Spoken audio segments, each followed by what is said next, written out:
se trouve ici sur le site archéologique de la Croix d'Aimé, un site qui fait 14 000 m², qui a été diagnostiqué par le service départemental des Alpes de Haute-Provence en 2020, suite à une prescription du service régional d'archéologie de Provence-Alpes-Côte d'Azur.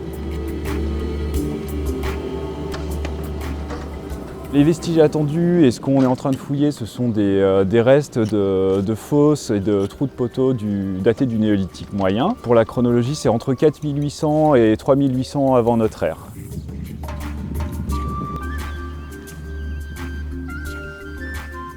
Donc on est sur un site qui livre des vestiges d'activités domestiques avec des fragments de meules pour le traitement des céréales, pour la mouture, des lames et lamelles en silex destinées aussi à moissonner et à couper la viande, des fragments de céramique, de récipients en position secondaire dans les fosses, essentiellement des fosses de rejet. Donc là, on est dans une structure remplie de meules. On est dans une structure qui est potentiellement du néolithique. Tu peux expliquer en quoi tu identifies les meules? C'est des surfaces qui ont servi donc à souvent moudre du blé. Potentiellement, celle-ci, elle devrait marcher peut-être comme ça, avec un petit bout de surface qui reste là, un peu abrasive.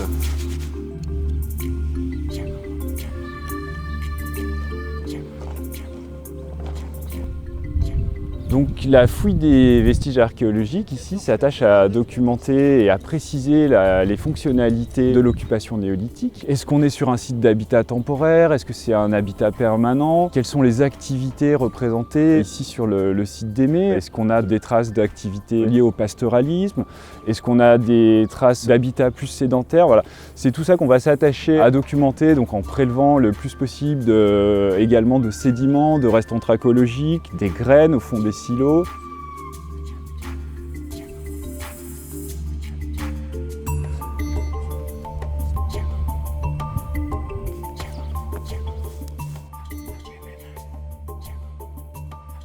Néolithique moyen, c'est une période durant laquelle on assiste à une intensification des échanges de matières premières. Alors on a par exemple des jadéites qui viennent des versants italiens des Alpes, qui vont jusqu'en Bretagne, le long d'axes de circulation. On a la diffusion de silex barémo-bédoulien depuis le Vaucluse, pareil, qui remonte toute la vallée du Rhône et qui diffuse sur toute la moitié sud de la France.